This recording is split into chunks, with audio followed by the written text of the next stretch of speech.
You may now begin your presentation. Today, we are representing Enactus St. Mary's and the action that our team of 80 committed and passionate student leaders have taken over the past year. This action revolves around one major global issue: waste. Hello, everyone. My name is Gabriel Martin. My name is Jontel Robbie-Shalord. And I'm Olivia Sanderson. Now, it would be easy for us to quote some statistics to tell you why waste is a problem, like the fact that every minute, single-use plastics equivalent to 1 million plastic bottles enter our landfills and oceans.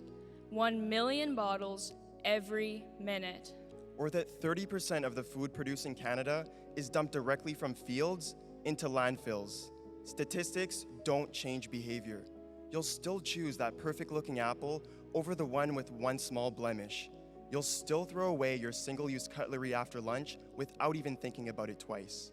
Now, what if there were ways to make reducing waste easy and convenient? At Enactus St. Mary's, we are developing innovative solutions to bridge that gap. Today, we will present to you two businesses that are taking action and driving sustainable change. Let's start with the products we waste every day. When we consume food, utensils, straws, and packaging all end up in landfills after just one use. And these items never break down. They break up into smaller and smaller microplastics that end up in every corner of our world, including the food we eat, our fresh waters, and the stomachs of wildlife. But unfortunately, wildlife are not alone. Studies suggest that we consume up to 5 grams of microplastics every week. That's the equivalent of 9 plastic water bottles every year. But hey, at least they don't end up in landfills. These single-use items are comforts we've grown accustomed to in our fast-moving world. However, the restaurant industry produces 11 million tons of plastic waste annually. And if a restaurant owner wants to look for a sustainable alternative, they face high price tags for low-quality products, cutting into already slim profit margins. This market gap is the opportunity we have identified with our first business, Plastarch Packaging. For the last year and a half, our team has researched the impacts and alternatives to the single-use plastic industry, experimenting with new ideas to redefine the products we use every day. Our journey started in Maddie's kitchen, one of our team members, who researched and prototyped the process for turning food starch into a bioplastic. Originally, we had envisioned a fully compostable alternative to single-use bags.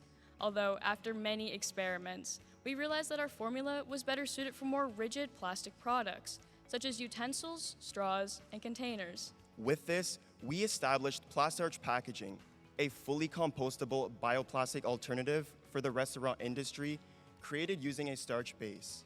We are developing our products in the St. Mary's University Chemistry Department, testing them for quality and durability. Our products look and feel just like a regular single-use plastic.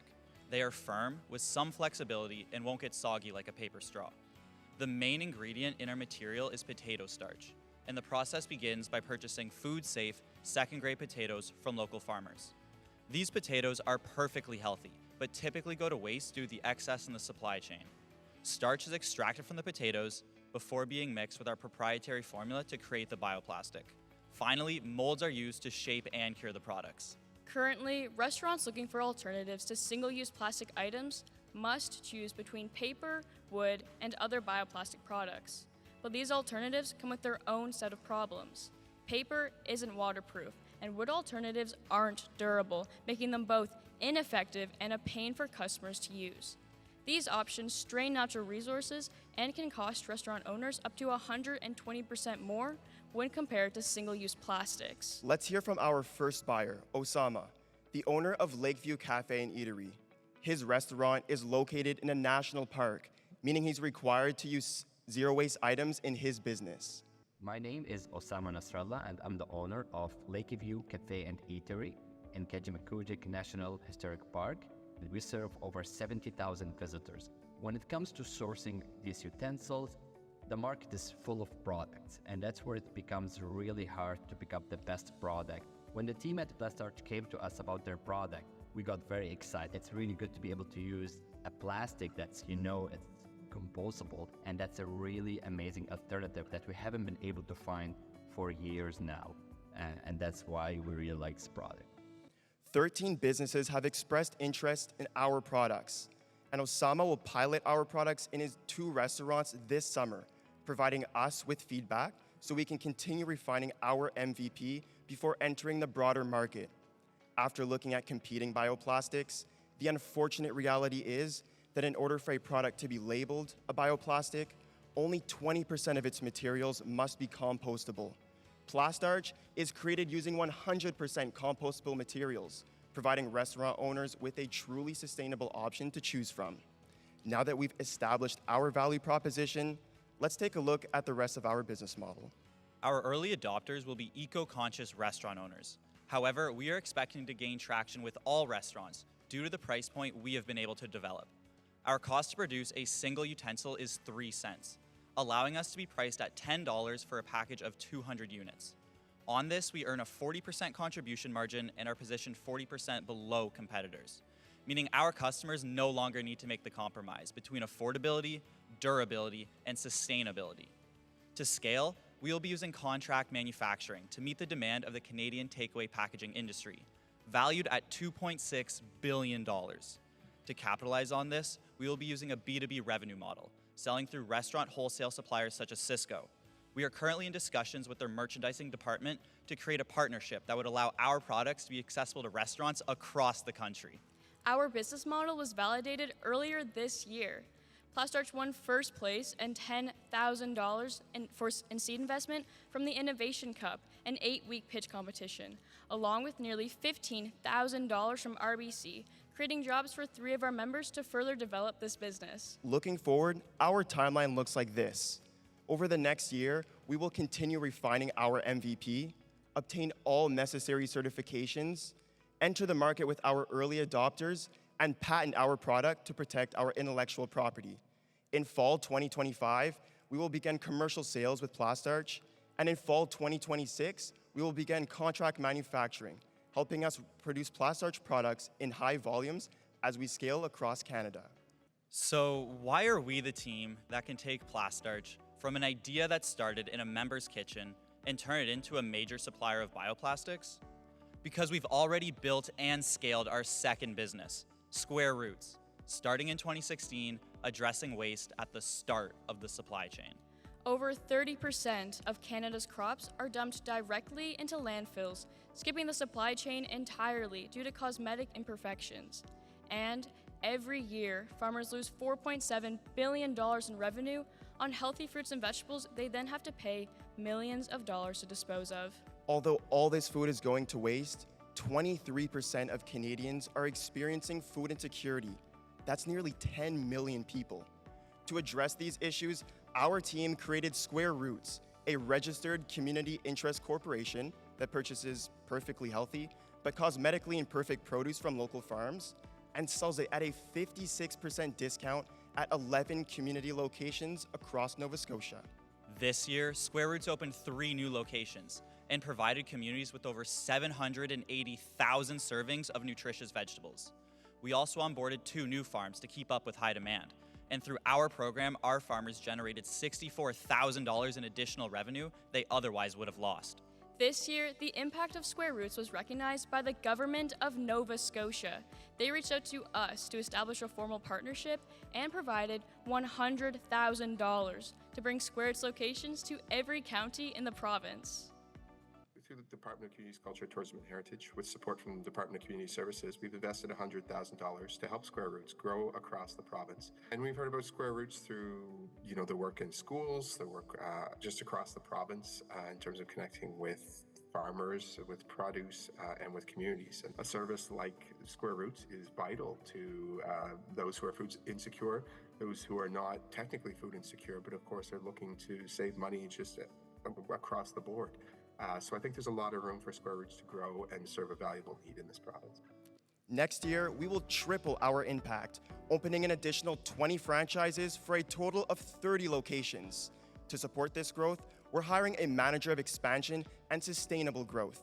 And from this, Square Roots will provide over 350,000 pounds of vegetables to communities, divert over 240,000 kilograms of greenhouse gas emissions from entering our atmosphere, and generate over $250,000 in revenue. After we've successfully rolled out across Nova Scotia, we'll establish partnerships with similar government departments in New Brunswick and PEI, helping us achieve our goal of being in every single Canadian province and territory. With Square Roots and Plastarch, our team has proven that we are capable of building and growing successful social enterprises. Enactus St. Mary's is using innovation to solve global problems. We are doing our part. 80 passionate members dedicating over 10,000 volunteer hours. This year, our businesses generated $337,000 in revenue. Next year, Square Roots will have diverted over 1 million pounds of produce since its inception. Plastarch will disrupt the restaurant industry, distributing over 1 million units by 2027. Yet, since we started this presentation, 12 million water bottles worth of plastic waste have entered our oceans and our landfills. Statistics don't change behavior. Behavior changes with each individual. Judges, today you came to listen. We want something different. We want you to take action. Get your produce from the farm.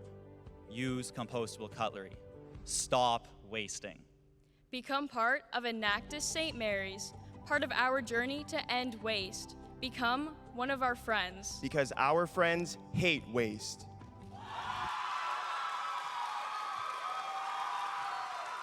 We will now begin the question and answer period.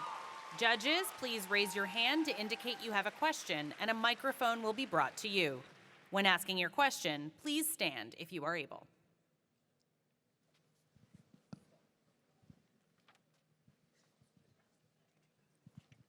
Such significant revenue numbers. Could you provide a breakdown of the revenue through each of the individual projects that sums up to the 337? Plastarch generated $95,000 in revenue this year from its operations and also received a $100,000 grant from the province of Nova Scotia. And additionally, Plastarch Packaging received $25,000 in funding. Just to clarify, the first one was Square Roots.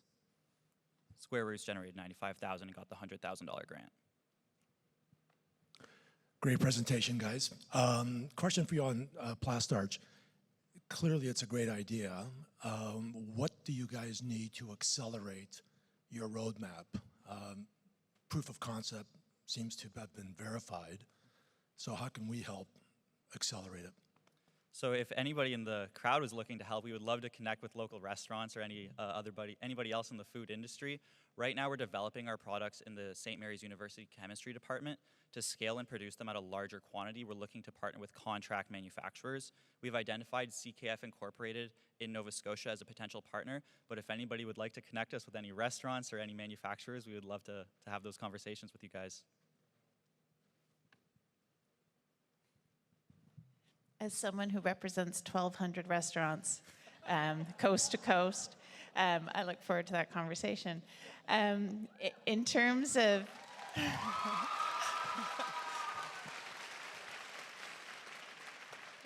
Just want to build on that comment from Jerry.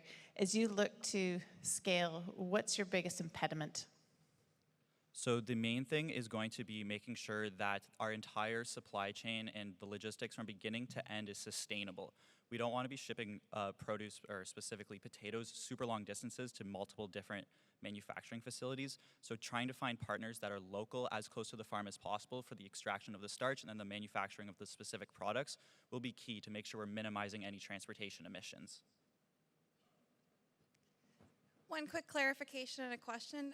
So for your revenue, just to be clear, you put grants and stuff in it as well, included in that revenue number? Amazing. Second question, Square Roots has been around for 8 years. What, as a team, made you decide to keep it internally versus transitioning it out? So we decided to keep it internally just because it's been around for a long time and there's so many valuable lessons that our team learns from running Square Roots. This is a large social enterprise that has been running for 8 years. It's diverted nearly 1 million pounds of produce. This year alone, we provided $64,000 to farmers. These are skills that our team members get to learn from running these projects. For example, the members that started Plastarch this year all had experience in Square Roots. So it gives them confidence to learn entrepreneurship. It provides them with the soft skills and hard skills to be a business owner, to run a business, and to be able to do cool things in the future. So that's why we chose to keep it internal. Great presentation. Just a quick question. Why did you feel the need to price yourself below plastic or sorry, paper and wood? So we are pricing ourselves below paper and wood because they aren't after talking to our restaurants, they aren't an affordable alternative to replace single-use plastics. So a key need for our eco-conscious restaurants is to have an affordable and sustainable alternative, which is what we provide. What happens to the rest of the potato once you take the starch out? So currently what we have been doing is donating them to local community gardens. They're using them as compost. And then as we scale up, we're hoping to partner back with the farmers that we've purchased the potatoes from so that they can do that on a larger scale as well.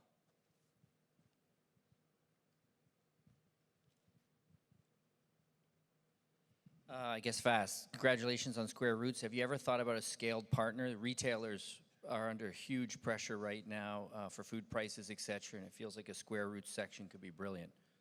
We would absolutely love to make those partnerships. Right now, we're so excited about our partnership with the province of Nova Scotia. We're hoping that we can build off of that and partner with the similar provincial government agencies in our surrounding areas. But we would love to explore private sector partnerships as well, not just with the government. So absolutely.